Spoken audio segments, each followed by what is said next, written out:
tout ce qui est voilé sera dévoilé. Tout ce qui est caché sera connu.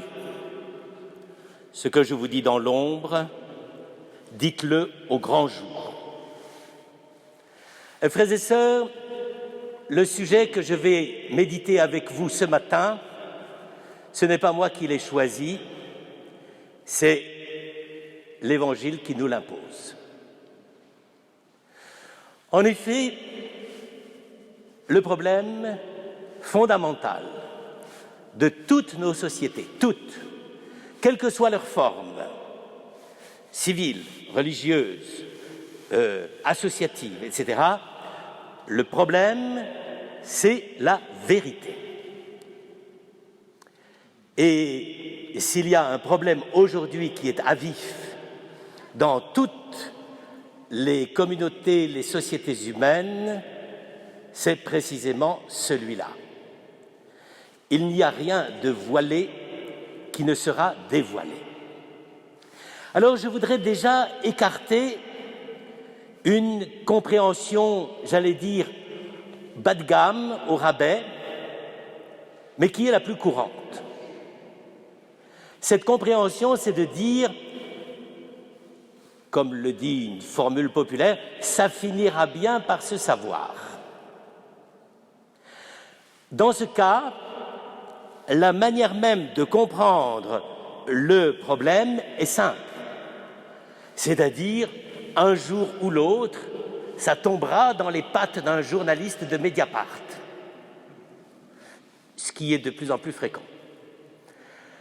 Et donc, ce n'est pas la peine d'essayer de camoufler la transparence des médias, le fait de tracer le moindre geste que vous faites avec votre iPhone ou avec votre ordinateur, le fait d'entendre répercuter ceci ou cela dans les médias, etc., le fait d'avoir par derrière une troupe qui s'appelle les médias, les journalistes, appelez-les comme vous voulez, ce sont eux qui vont déchiffrer ce qui était voilé. Tout le monde en prend pour son grade, mais il faut bien avouer que l'Église en a pris particulièrement pour le sien durant ces dernières années.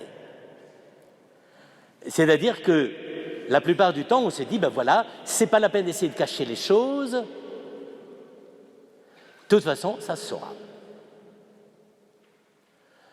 La difficulté, c'est que, oui, ça se saura, mais ça se saura comment? Et qui est apte à pouvoir interpréter ce qui doit être interprété?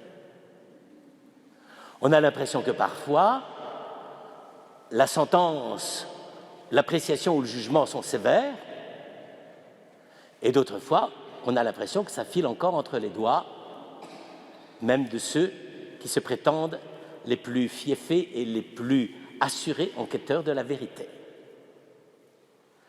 Mais c'est comme ça. Il n'y a rien de caché qui ne sera dévoilé. Et donc, Jésus ici dit quelque chose qui, de toute façon, vaut pour tout le monde, pour toutes les sociétés. Comme il est la vérité, je crois que sur ce point-là, on peut lui faire confiance. Et simplement, c'est là que les choses se compliquent. Est-ce que vraiment Jésus est venu sur terre pour nous apprendre une banalité pareille? Si c'était ça simplement, il n'y a rien de voilé qui nous soit dévoilé, bon ben ça veut dire, vous en faites pas, le monde continuera comme avant, il y aura toujours des malfaiteurs, il y aura toujours des mafias, il y aura toujours des pédophiles, il y aura toujours tout ce que vous voudrez. Mais Jésus ne dit pas ça de ce qui se passe dans le monde. Et c'est là où peut-être nous faisons une erreur grossière. Nous croyons que Jésus, à ce moment-là, est en train d'expliquer que de toute façon le monde est pourri et qu'on le verra d'une façon ou d'une autre et qu'on sera complice et que nous serons tous condamnés au jugement et qu'on va tous finir rôtis en enfer. Mais ce n'est pas ça. Ce qui est caché, c'est quoi? C'est le mystère de Dieu. Il n'y a rien de caché qui ne sera dévoilé. Le mystère, c'est quoi? C'est la parole de Dieu. C'est ce que Jésus dit dans l'intimité à ses disciples, ce que je vous dis à l'oreille. Et il faut que ce soit dévoilé, proclamez-le sur les toits. Par conséquent, ici, il n'est pas du tout question d'abord, si je puis dire, du Jésus, j'allais dire, super Mediapart. Ce n'est pas exactement ça le problème. C'est beaucoup plus compliqué. Alors c'est quoi? Eh bien, effectivement, c'est le fait que l'existence dans l'Église de chaque baptisé est fait pour dévoiler ce qui est voilé. Pas simplement le pape avec des encycliques et des proclamations ex cathedra. Tout le monde est responsable de la vérité de la parole de Dieu.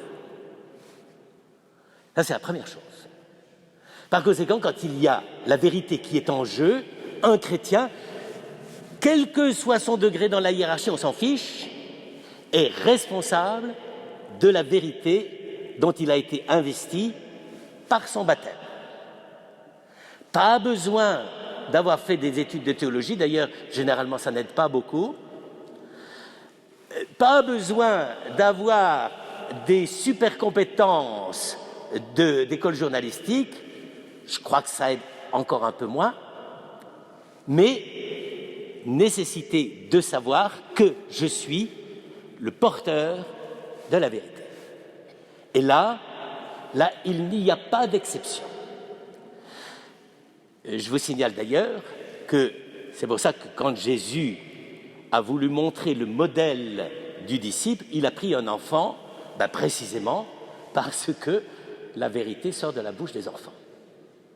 Et que donc, c'est-à-dire ce que nous prenons pour de la naïveté, les enfants qui racontent tout, il ne faut pas en parler devant les enfants, n'est-ce pas? Eh bien, en réalité, ils sont les vrais disciples à cause de ça, parce qu'ils sont les porteurs et les transmetteurs de la vérité. Ils ne s'en rendent pas compte même, mais peu importe. Ils sont porteurs et transmetteurs de la vérité. Donc on va dire, mais voilà, c'est parfait, l'Église est parfaite, elle a toujours annoncé l'Évangile. Oh d'accord, il y a eu quelques papes un peu pourris à la Renaissance, et il y a eu de temps en temps des exagérations dans la manière de gérer les communautés avec excessivement de pouvoir et tout. Oui d'accord, mais enfin finalement, c'est pas si mal que ça dure depuis 20 siècles, ça marche à peu près, et maintenant avec les médias, on peut répandre l'Évangile partout, il n'y a plus de problème, et on peut contrôler même dans les médias catholiques, n'est-ce pas, les vérités qui sont bonnes à dire et qui viennent de Jésus-Christ, et celles qui ne viennent pas de lui. À vérifier. À vérifier, et ce « à vérifier » désigne précisément ce qui se passe dans l'Église depuis quelques années. Pourquoi? Parce que c'est ça qui se passe à la suite dans cet évangile. Jésus dit, oui, d'accord, il faut que vous dévoiliez la vérité. Mais qu'est-ce qu'il dit en même temps? Vous allez avoir une peur bleue de le dire. Vous risquez d'être traîné devant les synagogues, vous risquez d'être attaqué, vous risquez de mettre en jeu votre existence parce que vous voulez proclamer la vérité de l'Évangile. Et donc Jésus enchaîne directement sur le problème de la mort. Ça n'apparaît pas nécessairement à première vue dans la vie des chrétiens, mais normalement pour nous chrétiens, l'enjeu de la vérité est toujours mortel. Ça peut paraître bizarre de vous dire ça, mais c'est la vérité. La vérité met toujours en jeu notre vie jusqu'à la mort. Et c'est là que Jésus est obligé de dire, vous savez, ça ne va pas aller de soi. Vous aurez peur. Mais vous ne pouvez pas refuser cela. Par conséquent, on se trouve ici devant une situation qui est extrêmement difficile. C'est-à-dire, non seulement il faut proclamer la vérité, mais il faut que nous devenions nous-mêmes, par notre comportement, les témoins absolus de cette vérité. Dans les sociétés humaines, c'est moins clair. On aime quand même bien qu'un témoin ait une vie recommandable et que quand il va témoigner au tribunal, on puisse être à peu près certain qu'il n'est pas mythomane. C'est le minimum. Mais nous, c'est beaucoup plus que ça. Car même quelqu'un qui n'est pas très formé, pas très malin, etc., peut dire une chose vraie devant le tribunal des hommes. Mais nous, les chrétiens, la vérité dont nous témoignons, c'est la vérité dont nous sommes pétris nous-mêmes, comme chrétiens. Nous ne sommes pas simplement vrais parce que nous disons du vrai, mais nous sommes vrais parce que nous devons être vrais pour dire le vrai. C'est ça que Jésus explique dans ce texte. Et ça devrait nous faire trembler. Et c'est pour ça que Jésus dit, mais oui, vous allez trembler, c'est normal. Cependant, il n'y a pas de discussion possible si vous n'allez pas jusqu'à dire la vérité quand la vérité est en jeu et mettre en jeu vous-même comme témoin véridique, eh bien, vous êtes en deçà de ce que j'attends de vous. Frères et sœurs, c'est là où nous touchons peut-être le point le plus brûlant de la vie de l'Église aujourd'hui. On a beaucoup parlé, des fois à tort, mais des fois à juste titre, de ce qu'on a appelé l'omerta dans l'Église. C'est quoi l'omerta? C'est pas simplement de vouloir cacher les choses, c'est de cacher que nous-mêmes, nous pouvons ne pas dire la vérité ou cacher les choses qu'on veut cacher. Ça, c'est une autre paire de manches. Et tant qu'on n'a pas vu le problème jusqu'à ce niveau de profondeur, eh bien, on ne résoudra pas le problème auquel l'Église est confrontée aujourd'hui, c'est-à-dire le vrai problème de l'Église aujourd'hui, c'est pas, je vais dire une horreur, c'est pas l'avenir écologique de la planète, c'est la vérité. Frères et sœurs, il faut vraiment que toute l'Église comprenne cela.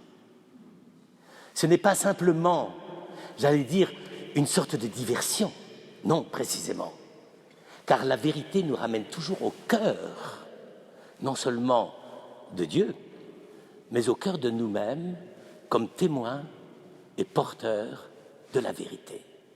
Alors vous allez me dire, ça y est, c'est revenu, l'Inquisition, Torquemada et tout ce que vous voudrez. Non, non, parce que si nous revenons à la fois à la vérité que le Christ a livrée comme cachée au départ par la force des choses, et qu'il a confiée à ses disciples pour la dévoiler. C'est un peu terrible de dire ça, mais l'Église est le dévoilement de la vérité de Dieu. Nous en sommes très loin, hein. C'est encore plus compliqué que la fête des pères. C'est vraiment le fait que la réalité, la vérité même du message, le Christ a pris le risque que ça passe par nous. Et si nous ne sommes pas vrais, nous commençons à fausser la vérité du message, de l'annonce et de l'Évangile. Que de fois examinons-nous chacun honnêtement, que de fois avons-nous cherché des subterfuges pour faire croire que nous avions la vérité. Alléluia, tout va bien. Je t'en fiche. Et pourtant, il y avait des blessures terribles, à la fois dans notre cœur et dans le cœur de l'Église. Frères et sœurs, je crois que ce que Jésus a dit ce jour-là est infiniment grave. Au fond, il nous a dit une chose très simple. Je vous demande d'être les ceux qui dévoilent la vérité. Mais je vous promets, jamais je ne vous abandonnerai quand vous dévoilerez la vérité. C'est pour ça qu'à la fin, il dit, si quelqu'un me renie, c'est-à-dire ne dit pas la vérité, je le renierai aussi à la fin des temps. Si quelqu'un me dévoile en vérité maintenant, alors je l'accueillerai dans le mystère du royaume de Dieu. Frères et sœurs, ça fait quand même un moment que notre Sainte Église, à certains moments, essaye de calculer et de mesurer les effets et les méfaits d'une certaine proclamation de la vérité. On ne peut plus jouer avec ça. Ou bien c'est vrai, ou bien c'est rien.